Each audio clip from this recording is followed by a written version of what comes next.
लग्नाचे दागिने म्हणजे श्रीमंत पेशवाई दागिने, नाशिकचे सुप्रसिद्ध सराफ मयूर अलंकार सराफ। ताज्या बातम्यांसाठी नाशिक न्यूजच्या YouTube चॅनलला सबस्क्राईब करा आणि बेल आयकॉनला प्रेस करा।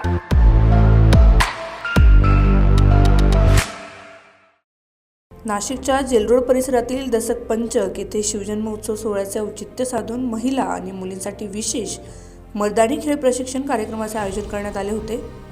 छत्रपती शिवाजी महाराजांच्या युद्धकलेचा वारसा जपण्यासाठी आणि महिलांच्या आत्मरक्षणासाठी आयोजित करण्यात आलेल्या या कार्यक्रमाला नागरिकांचा उत्स्फूर्त प्रतिसाद लाभला। 2 दशकांपासून शिवकालीन परंपरा जपणाऱ्या तुळजाभवानी मर्दानी खेळ संस्थेच्या वतीने हे प्रशिक्षण राबवण्यात आले। मुख्य आयोजक आणि इतिहास संशोधक रवींद्र भाऊसाहेब जगदाळे यांच्या संकल्पनेतून विशेषतः महिला आणि मुलींच्या मनगटात बळ निर्माण करण्यासाठी लाठी काठी आणि इतर युद्धकलांचे प्रात्यक्षिक दाखवण्यात आले।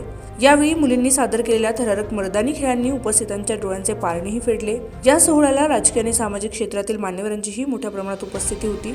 शिवजन्मोत्सव सोहळा समिती दसक पंचक जेल रोडच्या वतीनं शिवसप्ताह आपण इथं 9 तारखेपासून आयोजित केला होता। या शिवसप्ताहामध्ये पूर्ण ऐतिहासिक शस्त्र प्रदर्शन ठेवलेलं होतं। या शस्त्र प्रदर्शनामध्ये वीरगड, ऐतिहासिक गड किल्ल्यांची माहिती प्लस नाणी, पुस्तक प्रदर्शन आणि 350 स्क्वेअर फूट रनिंग फूट असं हे प्रदर्शन या ठिकाणी मांडलेलं होतं।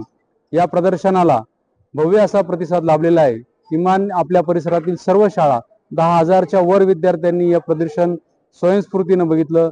अनेक जागरूक नागरिकांनी स्वतःच्या खर्चाने मुलांना बस गाड्या उपलब्ध करून या ठिकाणी प्रदर्शनस्थळी पाठवलं। मुलांनी आपल्या पालकांना आई वडिलांना घेऊन आलं आणि त्याचबरोबर या पूर्णपणे भव्य शिव सप्ताहामध्ये 250 महिलांनी संरक्षण शिबिर आपण जे आयोजित केलं होतं 250 महिलांसाठी, त्याला सुद्धा भव्य असा प्रतिसाद लाभला। त्या शिबिरामध्ये अनेक महिलांनी दांडपट्टा प्लस तलवारबाजी, ढाल तलवार आणि लाठीकाठीचं प्रशिक्षण घेतलं। दसक पंचक जेल रोड सारख्या परिसरामध्ये देखील सुद्धा 250 महिलांनी जे इथे प्रात्यक्षिक दाखवलं ते खरंच अप्रतिम आहे। मी तुळजाभवानी प्रशिक्षण सहकारी संस्थेचे श्री जगदाळे सर यांचं देखील, रवींद्र जगदाळे सर यांचं देखील मी आभार मानतो की त्यांनी 7 दिवस या भव्य शिव सप्ताहाला वेळ देऊन सकाळपासून तर संध्याकाळी रात्री 9 वाजेपर्यंत त्यांनी हा कार्यक्रम यशस्वी केला। इथून पुढे जे 4 दिवस आमचे कार्यक्रम असणार आहे की पहिल्या दिवशी 18 तारखेला नृत्य विशारद आकांक्षा गोवर्धने तिच्या 25 मुलींच्या संचासह शिवचरित्राचं त्यांचं कथ्थक नृत्याचं तिथं त्यांनी मांडणी सादरीकरण करणार आहे। 19 तारखेला ज्या महिलांनी इथं प्रशिक्षण घेतलं त्या महिला नऊवारी साडीमध्ये प्रथम महाराजांना आरती करणार आहे आणि नंतर राजाचा जयघोष जल्लोष होणार आहे।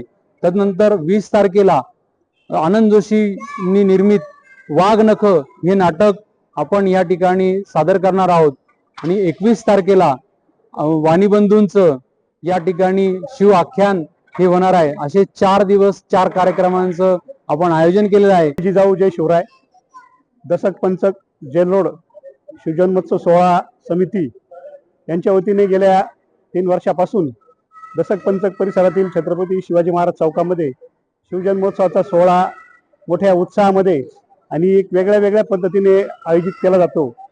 मागच्या वर्षी आपण जसं बॅनरमुक्त छत्रपती शिवाजी महाराजांची जयंती साजरी केली, यावर्षी त्याच्याही पुढचं पाऊल आपण शिवशस्त्र प्रदर्शन आणि शिवशस्त्र संरक्षणाचं शिबिर या ठिकाणी यावर्षीच्या समितीने आयोजित केलेलं होतं आणि जवळपास 250 महिलांनी याच्यामध्ये सहभाग नोंदवला आणि 7 दिवसामध्ये शिवशस्त्राचं प्रात्यक्षिक आपल्याला 19 तारखेला शिवाजी महाराजांच्या संध्याकाळच्या आरतीच्या अगोदर या ठिकाणी सर्व समाज बांधवांसमोर, सर्व नागरिकांसमोर त्याचं प्रात्यक्षिक आपण सर्वांना दाखवणार आहोत आणि त्यानंतर छत्रपती शिवाजी महाराजांची आरती होईल। तसेच यावेळी मुख्य आयोजक रवींद्र जगदाळे यांनी देखील कार्यक्रमाबाबत आपली भूमिका स्पष्ट केली आहे।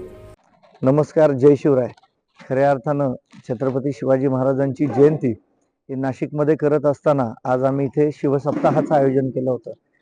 इथे शिवजन्मोत्सव सोहळा समिती दशक पंचक, त्याचबरोबर तुळजाभवानी मर्दानी खेळ प्रशिक्षण व सांस्कृतिक सेवा संस्था यांच्या माध्यमातून नाशिक शहरामध्ये जो शिवसप्ताह झालेला आहे तो शिवसप्ताहाला प्रचंड असा उत्स्फूर्त असा प्रतिसाद नाशिककर जेल रोडकरांनी दिलेला आहे. खऱ्या अर्थानं आपण बघितलं तर या समिती उत्सवीचे अध्यक्ष माननीय कैलासजी आढाव सर असतील, त्यांचे सर्व पदाधिकारी असतील, तर या सर्वांनी फुल चांगला असा रिस्पॉन्स दिला. या शिवकालीन शस्त्र प्रदर्शनामध्ये शिवसप्ताहामध्ये भव्य असं शिवकालीन शस्त्र प्रदर्शन, गडकोट किल्ले, नाणी, शिवरायांची दुर्मिळ पत्र, वीरगरी, त्याचबरोबर विशेष व्याख्यानांचं रोज आयोजन करण्यात आलं होतं. आणि सर्वात महत्त्वाचं म्हणजे यामध्ये महिला स्वसंरक्षण प्रशिक्षणासाठी 120 महिलांनी 7 दिवसामध्ये लाठीकाठी, दांडपट्टा, तलवारबाजी यांचं स्वसंरक्षण प्रशिक्षण शिबिर घेतलेलं आहे. याच्यापेक्षाही आनंदाची गोष्ट म्हणजे या शिवसप्ताहानं बालमनावरती शिव विचारांचं आज बीज इथं पेरलेलं आहे. कारण या शिवकालीन शस्त्र प्रदर्शनाला जवळजवळ 10,000 विद्यार्थी, त्याचबरोबर बाहेरचे 1100 शिवप्रेमींनी ऑन रेकॉर्ड आपल्याकडं त्यांनी इथं भेट दिलेली आहे. आणि खऱ्या अर्थानं नाशिकमध्ये एका नवीन शिवजयंती शिवसप्ताहाचा पायंडा आज आपल्या इथं पडलेला आहे. आम्ही सगळ्या शिवकन्या सरांनी आमच्यासाठी जे 7 दिवसाचं शिबिराचं आयोजन केलं, त्यांनी आमच्यातली आम्ही हे ओळखण्यासाठी खरंच खूप मदत केली आहे. घरकाम सोडून आपण खूप काही करू शकतो हे रवींद्र जगदाळे सरांनी आम्हाला 7 दिवसात प्रशिक्षण देऊन शिकवलं आहे. या कार्यक्रमाच्या यशस्वीतेसाठी अध्यक्ष कैलास आढाव, कार्याध्यक्ष कृष्णा बोराडे, उपाध्यक्ष ॲडव्होकेट निलेश सानप, ॲडव्होकेट संदीप कारवाळ, सरचिटणीस संतोष वाजे, योगेश कपिले, चंद्रकांत चव्हांके, सागर कोटमे, अनुज बोराडे आणि अवधूत टिळे यांनी देखील परिश्रम घेतले. यावेळी मोठ्या संख्येने उपस्थित असलेल्या महिलांनी अशा प्रशिक्षणाची गरज व्यक्त करत आयोजकांचे आभार मानले. शुभम तोडकरी, नाशिक न्यूज, नाशिक. ताज्या बातम्यांसाठी नाशिक न्यूजच्या YouTube चॅनलला सबस्क्राईब करा आणि बेल आयकॉनला प्रेस करा.